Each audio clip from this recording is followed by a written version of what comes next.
Gentlemen, all of us are men of the times in which we live. That's why taking a historical figure, such as Thomas Jefferson, who lived in a different era, and comparing him to today's moral compass is a frivolous affair. He is a man and a product of the times of which he lived. He actually, in the original Declaration, wanted to abolish slavery, but that's neither here nor there. I digress. The point I'm trying to convey, we are all products of our time. This time has a lot of negative things that are transpiring. I understand all that. The value of the dollar in your pocket has dropped precipitously. A lot of us, even those of us who make a substantial amount of income, will probably never own a home. Owning a home has become a luxury item. A college education has become a luxury item.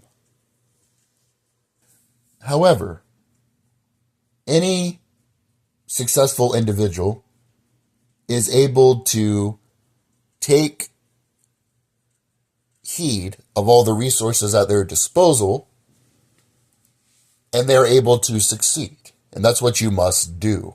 You must adapt. 99.9% of species that ever walk the earth no longer exist because they did not adapt to their surroundings. All that being said, one of the few positive things about our surroundings today, the average human is not bleep. They're really not. Honestly, if you just do a few tiny, minuscule, microscopic things, nothing huge, you will be ahead of 99.999% of people today. The first is the ability to talk to anybody. Now, some of us are loquacious like myself. We are born with the gift of gab. I'm not good at much else. Can't sing, can't dance, can't hit a baseball, but I can speak. Others, it is a learned art. But the ability to talk to anybody, whether it is an old man in the store, an attractive woman in the club, if that is your prerogative, it's a superpower. And today, networking is how you're going to achieve upward mobility. I remember one time when I was looking for a job, I was casually speaking with somebody just about the weather and sports and small talk, as they like to refer to it as. They then informed me that they were a hiring manager at a job. And then I ended up working at this place for a number of years. But unless you are willing or able both to speak to people, you will never end up moving up. And you will never end up experiencing new things because everybody has an interesting story to tell. Whether it's an old man in Memphis, whether it is a young lady in Colorado. Almost everyone has a few interesting story experiences about how the world operates. And just being able to say, hey, how are you? How about that ball game last night? How about the weather? I like your shirt. Da da da da. It's going to put you ahead of 99.9% of people. And if you just ask people basic questions about themselves, if they're wearing a hat of the Atlanta Braves and you say, hey, are you a Braves fan? How about that Braves game last night? And you get them to talk about themselves, you're going to be head and shoulders above the average person, especially if you're a younger person. I'm in my 30s and people around my age are not able to do this because they have social anxiety. Number two, I'm just being straight up and I'm telling myself this. If you're not fat, honestly, and I'm not in the best shape, I'm getting back into it. I'm starting to re-ingratiate myself into physical activity. And all it takes is 30 minutes a day, lifting weights or running, or a combination of cardio and physical activity to build up your muscles. But if you're just not fat, and you don't even have to really work out strenuously, you can just eat healthy and walk for 30 minutes a day. Former President George W. Bush, if you look at him, and I'm not here to get into his political career, that's another topic of discussion for another day. He's in really good shape if you look at it comparative to most people his age. And that's because he simply walks for 30 minutes a day. I remember there was a news anchor who asked him a number of years ago, how are you in such good shape? And he said that he walks 30 minutes a day. And if you just simply walk 30 minutes a day, you don't even have to run, you're going to be in better shape than the majority of people. And in Western countries today, we're the only society in the history of the world where more people die from overconsumption than they do starvation. If you look at the CDC statistics, you will see that heart disease is the number one unaliver of individuals. And that comes from obesity. We are also the only society that's ever existed where poor people are overweight. In the past, being overweight used to be considered attractive, if you believe it or not. That's because peasants who worked in the coal mines, who worked in the land as laborers, they didn't eat as much. And they did burn more calories because of their physical activities, but at the same time, they did not consume as much. And if somebody was overweight, it was looked at as an overabundance of resources, and therefore it was considered to be attractive. So if you just walk 30 minutes a day, and I'm telling myself this, I'm getting back into weightlifting on Monday, I'm re-ingratiating myself into it, you will be ahead of the curve.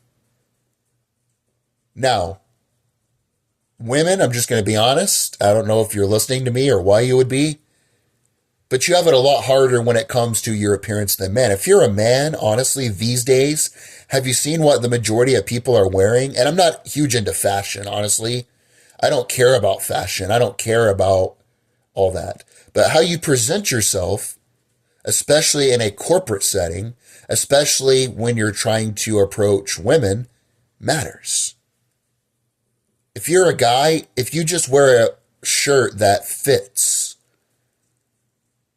and it stands out a little bit. For example, if you go to the store today, just like most of things in our mass-produced society, the majority of items that you're going to find, they're gray, they're black, they're brown. I really like polos from the 90s, for example. I go on Etsy or I go on the internet.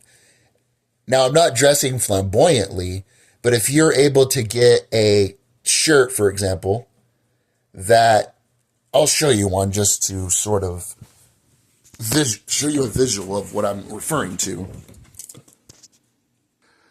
I know it's wrinkled, but you see this shirt right here.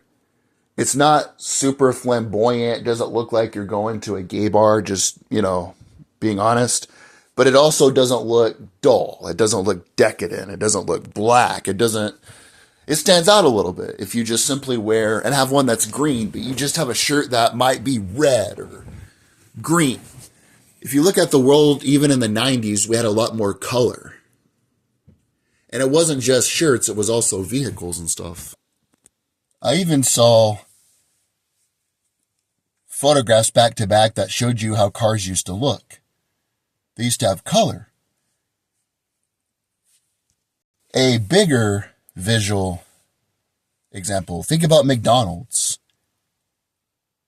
It used to be bright, cheerful, full of color and vibrance. Now it looks like a gray, soulless corporate cinder block. People remember Wendy's. But the point I'm trying to make is if you just have a little bit of color, I'm not saying you have to dress like you're going to a gay bar. If you have a little bit of color, as I showed you, green, blue, purple. I wouldn't recommend pink if you don't want to attract the wrong kind of person. You will stand out. And you can even wear suspenders here and there. You can even wear a pocket protector and have some of your pins in there. I've noticed that back in even the 70s, most people used to dress a lot better. I've even had girls, and I did the bare minimum. I just put on a polo, a bright polo, and I had some suspenders on and some khaki pants. That's all you really had to do as a man. And she's like, I like your style. And that's all you really got to do. It's not that difficult. And you're ahead of 99.9% of people. Ladies, unfortunately, you have it a lot more strenuously when it comes to looks, but I didn't make the rules. I simply adapt to my environment. The next thing, if you are able to read 30 minutes a day, I'm not even saying you have to read more than that. I've noticed I have slowly become a voracious reader. Reading has a plethora of benefits. A big benefit that you will accrue from reading, it expands your vocabulary. It makes you more articulate. And if you want to become a top 5% person on a topic, for example, I'm a big history buff. I like reading about the Middle East, the Parthian Empire, the Seleucid Empire, Oman, some of the Gulf countries, of course, Israel, and what's going on right now. You can get in the top 5% of knowledge. It doesn't have to be that. It could be music. It could be sports. It could be psychology, whatever topic that you find interesting. Mine just happens to be history, how we got here. It improves your focus as well. The average person checks their phone 9 times an hour. Not only does that break your focus, but it stops you from thinking a clear, full thought. Have you ever been thinking about something and then all of a sudden your phone rang? All of a sudden somebody knocked at your door and you lost your train of thought? That's because as humans, we're not able to multitask. Being able to focus, being able to think clearly and articulate those thoughts and memorize what you think is going to put you way ahead. And something you can always do as well. If you can't do magic tricks like me, you can't dance, you have no ability to play an instrument. One thing you can do if you want to impress women or start an interesting conversation with a colleague, tell them a fun fact. For example, here's one that I always have in my repertoire that I like to use. Did you know French fries were not invented in France? They're actually invented in Belgium. That's why I call them Belgian fries. And then if they want to inquire more information, if they're interested in that, you then proceed to tell them, however, hamburgers were invented in Hamburg, Germany. That makes a lot of sense. And during World War I, for propaganda to go against the Germans, the United States started referring to them as Liberty Steaks. And not many people know that. And people are going to think, oh, wow, instead of just saying, how about the weather? You know, something boring like, it's hot outside, which it's obvious. Or, I'm hungry. Or you look nice today. You actually get people to think. You actually tell them something to get them to think. Another interesting fact I like to pull out. Did you know Grover Cleveland, besides the current leader of the country, is the only president to serve 2 non-consecutive terms? That's an interesting fact. Fun fact. And many times it's like an icebreaker. You just simply say a fun fact to somebody, you're ahead of the curve. Another thing is if you're actually willing to fight adversity psychologically. I think it should be a federal law if you are able-minded, able-bodied, you're an average American citizen. Everyone should have to work 6 months of customer service, dealing with the public, whether that is at a call center, a grocery store, a restaurant.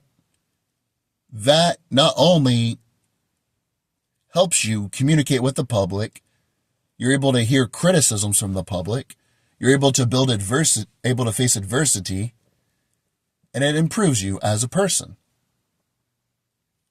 Working customer service, I've done call centers, I've worked in grocery stores, I've worked in restaurants. It helps you improve your skill set. Most people today, just being honest, they can't face adversity. They think anytime they get a boo-boo, anytime somebody calls them a mean name, it's because everybody's toxic. Everybody's narcissistic. I need to go home. It's like, you can't face basic adversity back. And I don't like to be that guy, but in the 90s, when somebody got in a fight in school, it was just considered something that happened. You're going to get boo-boos. You're going to lose your job. You're going to get rejected by someone you find attractive. You're going to get in arguments. You're going to face strife. That's the way life works. Most people, they tuck their tail between their legs. They fold like a cheap tent in a hailstorm anytime adversity happens and they run away. I'm not saying you have to go around and try to look for confrontation, but I'm pointing out if you can simply handle somebody getting angry at you at customer service and do your job, or you can handle confrontation when you need to handle it, yet you can face adversity and you're a younger person, you're going to be ahead of the curve. And all these things I'm telling you are not that difficult. They're really not. And the last one, especially for you ladies out there, I'm just being 100% honest, be an interesting damn person. Nobody cares about half the shit you're talking about. A lot of these women, and I noticed there are a lot of Western women are like this. I've talked to women from the Middle East. I've talked to women of different cultural backgrounds, and they seem to be a bit different. A lot of the stuff you talk about is just so boring. Nobody cares what you had for lunch. Nobody cares. Honestly, don't get me wrong. I love your kids, but if I'm not the father of them, I'm not related. I don't want every little photo of your damn kids. If you're a woman and you simply just talked about Belgian fries or you talked about something interesting, you'd be way ahead of the curve. Think about that. And I'm even telling myself this. If you're a younger person and you're able to speak on an interesting topic, you're going to be way ahead of the curve. So essentially, if you're not fat, if you can read 30 minutes a day, if you can dress decently and just add the bare minimum because fashion is a joke today, if you can talk about interesting stuff and talk to anybody about it, you'll be ahead of 99.9% of the population. And what galvanized me into making this video were a few instances. I was at the mall, and I don't frequent that mall very often.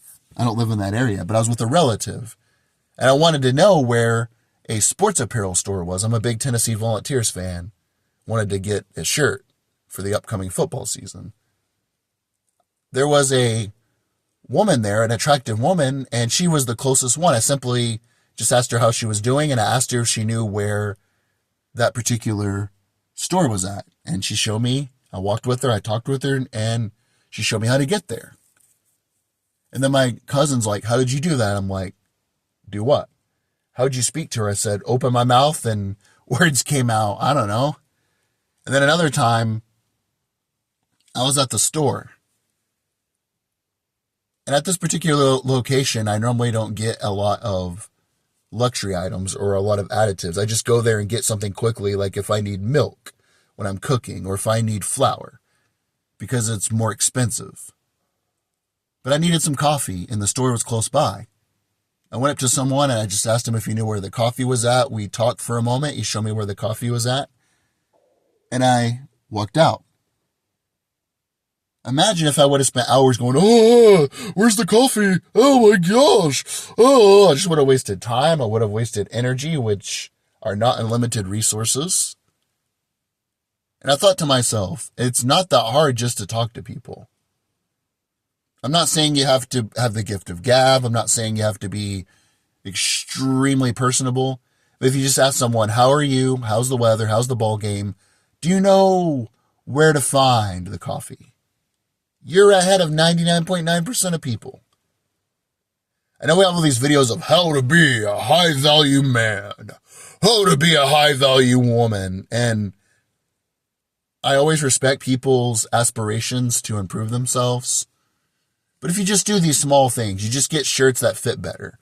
You just get a shirt that might be orange and you might wear a pocket protector or suspenders. You read a book 30 minutes a day instead of scrolling on your phone with the brain rot. You're already going to be ahead of 99.9% of people. That's all I got.